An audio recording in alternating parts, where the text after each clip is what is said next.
I think back on my medical education, health care delivery, you know, I didn't get one lecture on health or one lecture on care.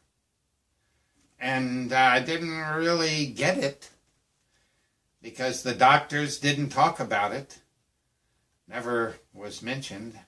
But I got in practice, and in a 4-hour interview, I found out that huge numbers of people almost didn't do anything for themselves for their health. The exercise movement, healthy eating movement had not hit the U.S., so you take a dietary history and an exercise history, and terms like couch potato feel like a diagnostic direction. So, and then you can tell people, you know, why don't you try exercise, cut back on your Cokes, you know, instead of 5 Cokes a day, do 1 Coke a day. And it was hard to get people to want to change, to try things at home. So we did it in our home. So there was yoga in the living room. No one had to do it. But if it looked like the fun thing to do at the time, you could see people coming in there or sitting at the side. And we were young and loved rock and roll, so we had all-night dance parties 2 or 3 times a week. And the ethic was dance as long as you can.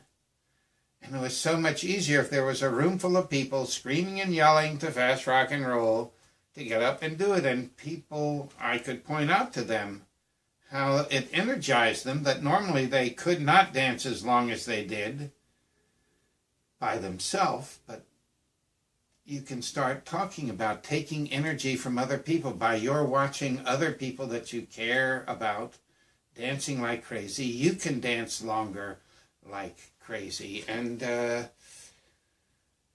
so the foods we ate, the fact that we gardened, all of these things were, you know, farmers gardened. But in the 70s, when we started, people were starting gardens in their backyard or front yard, and all of this became enchanting to us. And it was clear at first we were affectionate because we were affectionate, but it also became something to talk about and make sure it was an environment so that a person would try the yoga in the living room and maybe not try it again for another 2 months, but they come back and they remember how good they felt, and so they try it again. And it wasn't below me to use somebody I knew they liked to say, "Hey, Charlie, come on and exercise with me." And Charlie would. So the zones of proximal development and friendship seduction got a lot of people to eat and do things they might not normally do,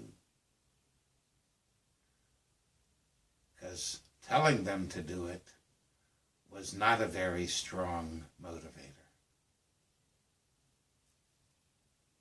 Eat.